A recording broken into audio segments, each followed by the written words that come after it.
د لوی سپېڅلي څښتن تعالی په سپېڅلي نامه چې ډېر مهربان او رحم کوونکی دی. ټولو کتونکو او اورېدونکو ته، څوک چې په دې وخت کې موږ په ژوندۍ بڼه ګوري او که څوک بیا موږ وروسته ګوري، ټولو ته ډېر زیات سلامونه او درناوی. ملګرو، نن به در سره په دغه یوه موضوع باندې خبرې کوم. هغه عنوان به تاسو پاس لوستلی وي. څه فکر کوئ چې عمران خان به پنجابي ارمي له حکومته ګوښه کړي او که نه؟ ځکه دا عنوان دی، ځکه چې یو څو ورځې یا سبا ته یا بل سبا ته به په دې باندې په د پاکستان په قومي اسمبلي چې زمونږ په ژبه کې ورته مونږ ولسي جرګې وو، په هغې کې به په دې باندې د سره بېرته لکه د عدم اعتماد رای ورکوي نه چې آیا دا عمران خان هلته په حکومت کې پاتې کېدلی شي او که پنجابي ارمي کومه دسیسه ورته جوړه کړي که دا لرې کړي. ځکه چې پنجابي ارمي زه همیشه دا وایم، هر ګوند چې وغواړي هغه په حکومت کې راوړي، او بیا چې کوم ګوند د پامه بدې راشي یا د هغې پالیسي پر مخ باندې صحیح په رقم باندې نه بوځي، بیا هغه بېرته د اقتدار لرې کوي او د هغې په ځای باندې بیا بله پارټي په حکومت کې راولي. خو زه ما سره دلته یوه ویډیو هم ده، هغه ویډیو کې بیا دې لکه یو پنجابی دی، هغه بیا خپله ورته وایي چې ځکه یو څو موده مخکې عمران خان ویلي چې لکه دغه دی ده آیا د پنجابي ارمي خو د پاکستان ارمي چې دا به بې طرفه پاتې ده او که د چا طرف به نیسي، ځکه وایي په مینس کې مه پاتې کېږئ، که نه لکه نیوټرل، هغه وایي مه پاتې کېږئ. نو هغه بیا ورته وایي چې نه، اوس یې طرف بدل کړی دی، مخکې چې څنګه ستا په اوږو باندې لاس و او ته په دغه اقتدار کې راوستلی وي، اوس بېرته تا لرې کوي، ستا په ځای باندې به کومه بله د پنجاب او د پنجابي ارمي په خوښه باندې هغه پارټي به په حکومت کې راوړي، کوم یو چې د پنجابیانو په ګټه باندې او د پنجاب د پوځ په ګټه باندې. نو د دې لپاره په دې دغه کې به زه وروسته تاسو ته ځکه ما یو دغه هم جوړ کړی دی چې په هغې کې تاسو زه وښیم چې دا د پي ټي آی چې دوی ورته پاکستان تحریک انصاف وایي یا دا ګوند چې دی، لکه دې کې څومره په پښتونخوا کې د دوی زور ډېر و، ځکه چې دلته ګلخانان زیات و او دوی د افغانستان ضد پالیسي پر مخ باندې وړل، دې په خاطر باندې هغه ډېر پښتانه هم بدرا کړي او د پنجاب په فوز او په تحریک انصاف پسې کړي. خو زه به لومړی تاسو هم دغه خپله دغه ویډیو ږدم، بیا وروسته پرې زه تبصره هم لرم او هغه بله ویډیو ډېره لنډه ده، تقریبا 1 دقیقه ده، خو لومړی ته دا زما خپله ویډیو ده، دا تاسې واورئ. زه به انشاءالله تعالی بیا هغه تاسو ته وروسته دغه کوم هغه ویډیو به هم راشي، بیا به زه خبرې کوم. وروسته ما سره ما یو دغه کې جوړ کړي دي چې څوک په څومره قدرت کې دي، لکه کوم ګوند څومره قدرت کې دي، هغه هم در سره بیا دا کوم، په هغې هم در سره خپله تبصره لرم. تاسو دا سره واورئ. داسې چې لوی افغانستان شو خراب، داسې چې لوی افغانستان شو خراب، ټوله رهبر کې یو افغان شو خراب، یو افغان شو خراب. دا شام مالا پاکې وطن یو ځل چې بیا هېوادګاران شو خراب، یو ځل چې بیا هېوادګاران شو خراب، ټوله رهبر کې یو افغان شو خراب، ټوله رهبر کې یو افغان شو خراب. इमरान खान तो कहता है ना कि न्यूट्रल जानवर होता है पाजी, न्यूट्रल कोई नहीं। उसने मुझे सोशल मीडिया का एक ट्वीट भी भेजा, पाजी कोई न्यूट्रल नहीं, एस्टेब्लिशमेंट दबा के टका के अपोजिशन को सपोर्ट कर रही है, इमरान खान की जड़ काट रही है, कोई न्यूट्रल नहीं। खान साहब कोई न्यूट्रल नहीं, आप एमियन के लुगाड़ चाट रहे हो कि फौज और हुकूमत के पेज पे है। जनाब, फौज और हुकूमत के पेज पे नहीं, फौज और मरियम के पेज पे है, बल्कि फौज और मरियम एक बेड पे है। इस पे मैं बड़े प्रोग्राम कर चुका हूँ। तो खान साहब अपनी खामख्याली खत्म करो। अब जो खबर है पाकिस्तान वो भी ले लो, अब ब्रेकिंग भी समझ सकते हो। अब वाजपेयी ने और नदीम अंजम डीजी ISI ने यानी एस्टेब्लिशमेंट ने डिसाइड कर लिया है कि इमरान खान को बाइकाट करना, इसका सोशल बाइकाट, इसका करना है मीडिया बाइकाट। इसको किसी मीडिया पे नहीं चलने देना। हो सकता है इसको हाउस अरेस्ट भी कर दिया जाए ताकि लोगों को कोई खिताब ना कर सके, तकरीर ना कर सके, और मुकम्मल तौर पर अपोजिशन के साथ है इस वक्त हमारी एस्टेब्लिशमेंट। ये है जी ब्रेकिंग न्यूज। خبرونه بس دا یو پنجابي او د تحریک انصاف سپورټرو دی ویلې چې پنجابي آرمي چې دا اوس هغه لکه نه به طرف هم نه دا او تام نه سپورټ کوي لکه هغه چې دی هغوی د دغه طرف نیولې دی لکه د اپوزیشن لکه دی چې ورته مخالف ګوندونه وایي د هغې طرف یې نیولې دی او کلک د هغوی سره ولاړ دي او هغه وایي کېدلی شي چې به عمران خان دغه ته هم پرېنږدي څنګه دا زما اواز صحیح نه درځي او چې دغه ته به هم نه پرېږدي څنګه دا اذان هم پکې څنګه دا بند کړ او چې عمران خان به د فوج او د آی اس آی هغه مشر چې دی وایي هغه ورسره لیدنې له ورځي او کېدلی شي دا په الکترونیکس میډیا اینه په تلویزیون باندې به بند کړي چې کله دا استعفا ورکړي یا برطرفه شي ځکه د دې سره ځینې رازونه دي چې بیا هغه به دا خپل عوامو ته یا خلکو ته ونه ویلی شي نو د دې لپاره دا به دغه کوي د بندوي په دغه باندې په الکترونیکس میډیا باندې ځکه ته خو ټول واک هم دغه د فوج سره دی ځکه دې وخت ویلې که چې ته ما لکه د چوکۍ نه برطرفه کړي یا د کرسۍ نه مې برطرفه کړي د صدر اعظمۍ نه مې خواته کړي نو زه به بیا دغه کوم دا زه به بیا ډېر خطرناک شم نو ما هغې په خاطر باندې ځکه دا دغه کوي دا نو دا به بیا لکه دغه کوي بندوي بیا ځکه زه تاسو یو دغه در ښکاره کوم آینده دغه دی لکه په دې کې ښکاره کوي چې لکه د دوی په سینټ کې چې دي لکه د تحریک انصاف هغه 20 سیټونه دي په سلو کې او په نېشنل اسمبلی کې دوی چې دي 342 سیټونه 155 سیټونه چې دي هغه د دې دي نور ورسره د دوی اتحادیانو اوس هغه اتحادیان چې دي هغه ورنه جلا شوي دي او هغه اپوزیشن طرف ته تللي دي بیا پنجاب اسمبلی کې چې دي 104 سیټه دي سند اسمبلی کې د 10 سیټه دي خو په پښتونخوا کې لکه دیو ته کې پکې ویني د خیبر پښتونخوا اسمبلی کې چې دی په 115 سیټونو کې نه 94 سیټونه دي دوی ته 2000 دغه په پښتونخوا کې دغه صوبایي اسمبلی چې ته دوی وایي دغه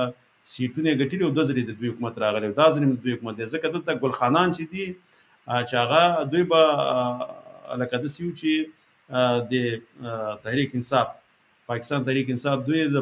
دغه د فوزینو ډیر بوت پالیشینو نو دوی به څومره چې بوت پالیشي کوي نو هغه خو ګل خانان هم دغه کار کې ډیر تکړه دي او هغوی هم ورسره نو ځکه دوی هلته ګټله خو فوج داسې دی چې هر څومره ولکه دوی بوت پالیش هم کې خو چې هغه ضرورت نه وي بیا هغه بېرته لکه په حکومت کې نه پرېږدي نو هغه وه چې دا ځل به که انتخابات هم شي نو کېدی چې مولانا ډېر سیټونه وګټي په پښتونخوا کې او دغه چې دی بلوچستان اسمبلي کې خو صرف 2 سیټونه ځکه بلوچ دی دوی له سیټونه نه ورکوي هغه چې دی خپله هغه بلوچان مختلف ګروپونو باندې یا په ګوندونو باندې تقسیم دي هغوی ته یې ورکوي دا بل چې دی دا جی بي چې دی ته ګلګت بلتستان وایي د اسمبلي کې د دوی 2 سیټونه دي او دغه بل چې دی دا راتکار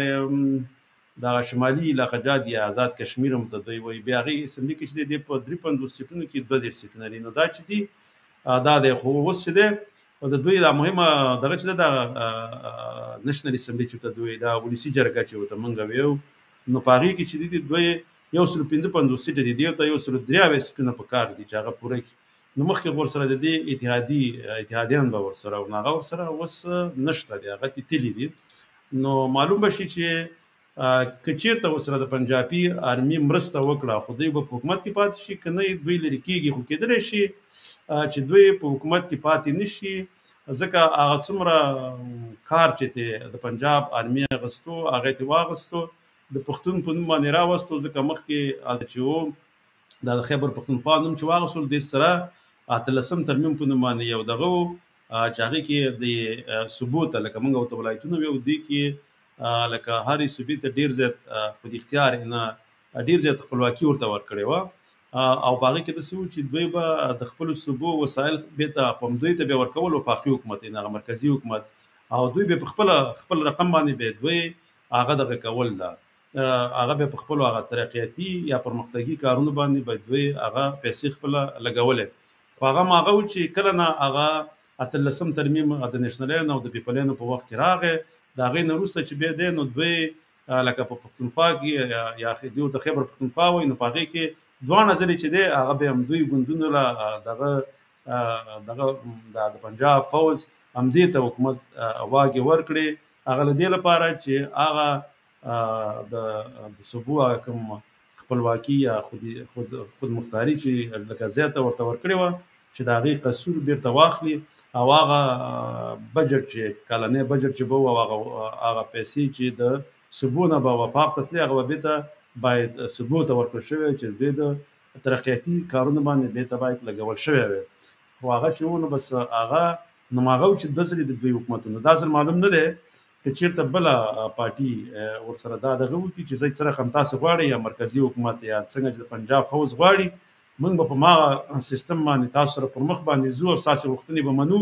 هماغه ګونته به واک ورکوي ځکه دلته د پنجاب فوج چې دی دا د پنجاب د منافع او ګټو لپاره کار کوي او هغه کار کوي چې په هغه کې د فوج ګټي او هغه کې د مرکزی حکومت ګټي ځکه د مرکز ګټي خپل د پنجاب ګټي دي نو د دې لپاره دوی چې دی ماغه په سبو کې ماغه ګوندونه راولي چې به سبو نه د خپل حق غوښتنه ونه کړي ځکه چې د پنجاب فوج په د دوی په کلنی بودیجه کې تقریبا په سلو کې 80% چې دی هغه فوج ته ځي نو فوج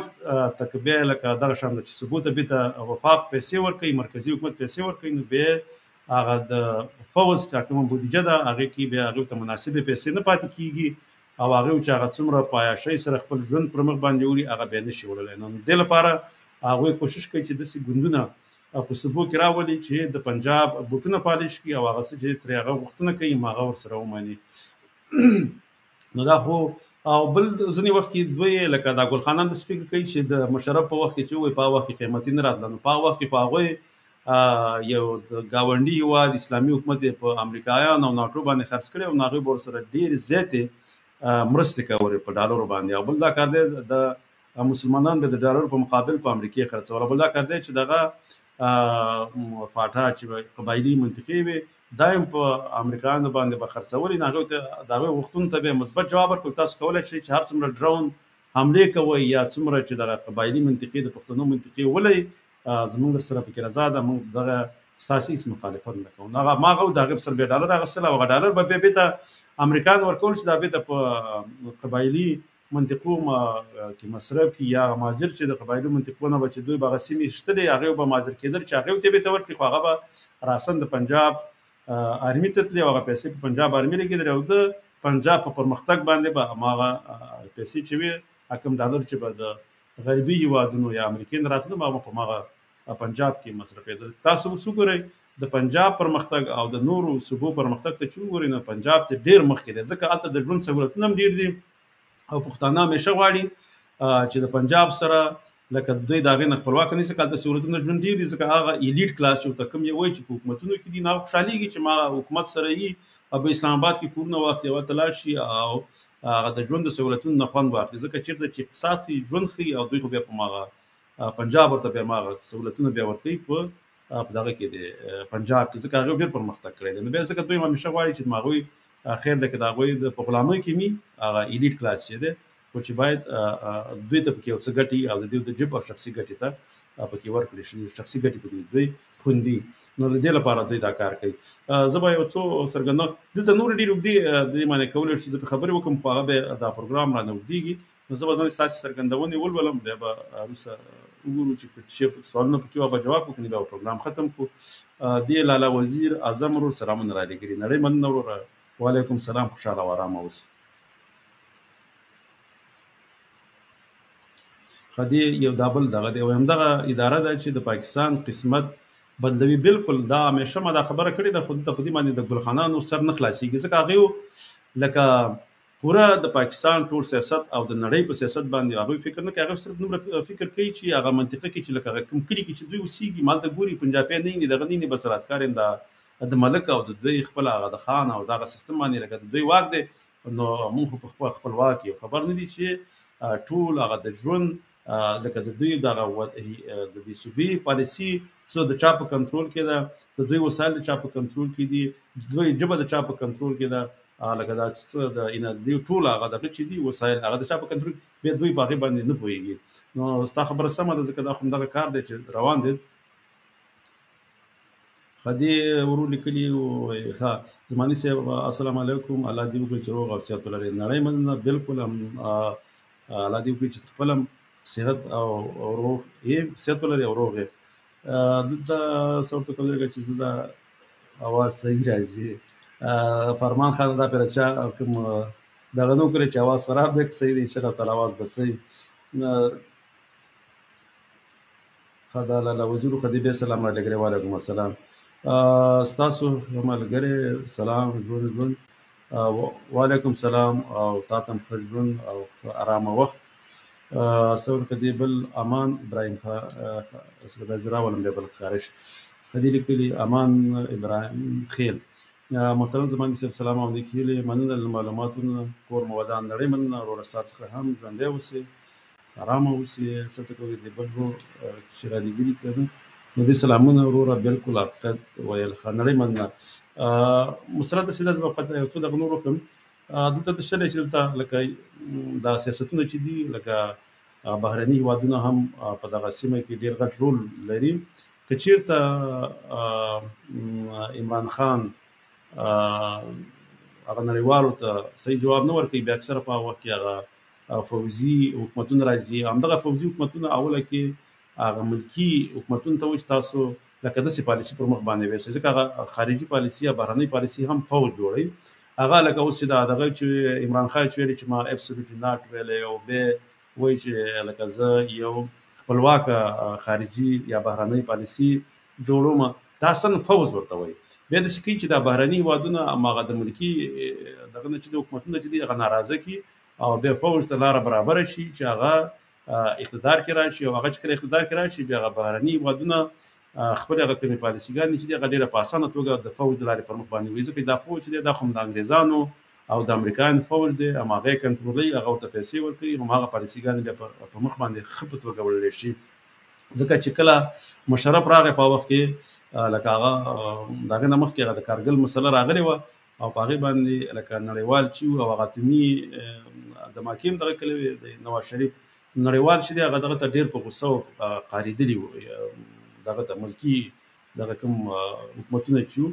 نو بیا هماغه و چې دوی چې کله دغه راغی د مشرف نو اوله کې خو په هغې باندې لږ قیدات ولګول ځکه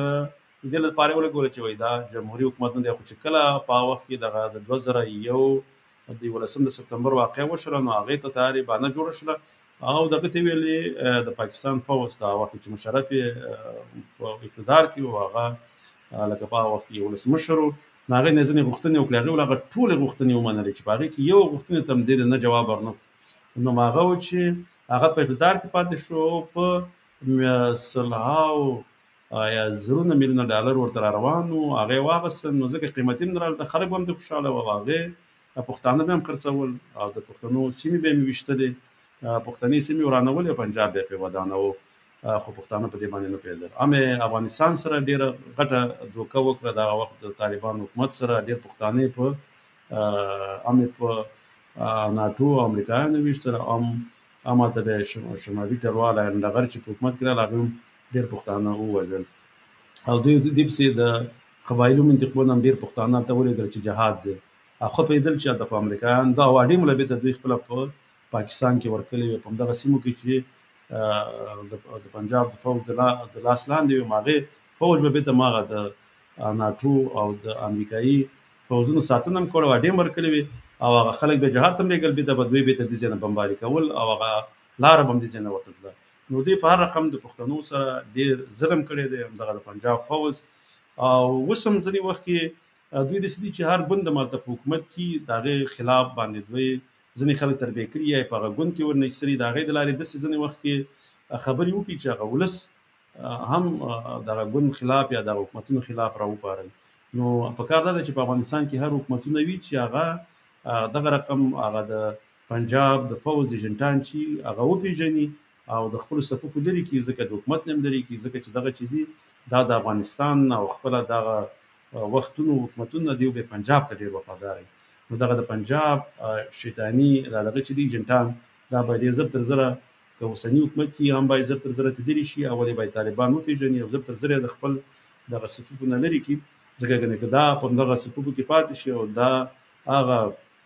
ولس ضده پالیسیګانې په تلویزیون او راډیوګانو کې ولس ته وړاندې کوي نو ولس تر څو پورې چې ولس د طالبانو څخه راضي کړي ولس به د طالبانو په ضد باندې راوپارئ خلک به ترې ناراضه کړي ولس به ترې ناراضه کړي او بیا خپله هم دوی هماغه ناراضي خلکو له به بېرته همدا د پنجاب پوځ بیا به ولا وسله او اسلحه ورکوي او دغه افغانستان کې به دغه داخلي جګړې چې دا به دوام پیدا کوي. نو په کار دی چې دغه ټول حکومتونه چې په افغانستان کې دي او د افغانستان ولس دغه شیطاني د پنجاب فوج وپېژني او د دوی هغه پالیسیګانو باندې باید پوه شي. نو نور کوم ملګرو چې چند رالیږلي بس فقط جان افریدي ورور یو شی رالیږلی خو هغه لایکلی دی خو هغه نه دغ کېږي او د بل ورور سلام رالیږلی هیلو یې رالیږلی دی. وعلیکم سلام وروره، نړۍ مننه، ژوندی اوسئ، خوشحاله اوسئ. له هغو ټولو ملګرو څخه چې زما پروګرام یې له ملګرو سره شریک و یا چا پې څرګندونې وکړې ټولو څخه نړۍ مننه. خوشحاله او ارامه اوسئ. تر بل پروګرام پورې الله جل جلاله سپارم. خوشحاله ارامه او سوکاله ژوند ولرئ. د الله جل جلاله په امان.